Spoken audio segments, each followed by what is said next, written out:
Bupati Pali melakukan kunjungan kerja ke Kejari Pali, sekaligus meresmikan musola baru di lingkungan Kejari Pali.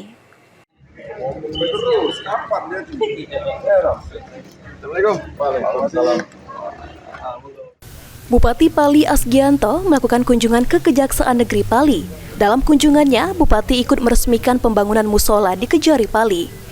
Orang nomor 1 di bumi Serapat Serasan sangat mengapresiasi Kejaksaan Negeri Pali atas inisiatif pembangunan musola sebagai sarana ibadah bagi para pegawai dan masyarakat yang membutuhkan tempat singgah untuk beribadah.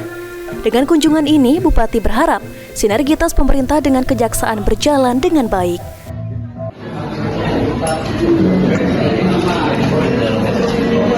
Mengenai kegiatan hari ini, Pak? Alhamdulillah kita hari ini dapat kunjungan khusus dari Kajati Sumatera Selatan, Bapak Yulianto. Beliau sengaja menyempatkan diri untuk hadir ke Kabupaten Pali.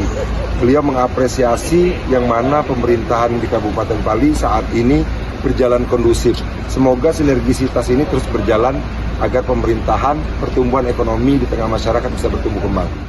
Itaham, PAL TV.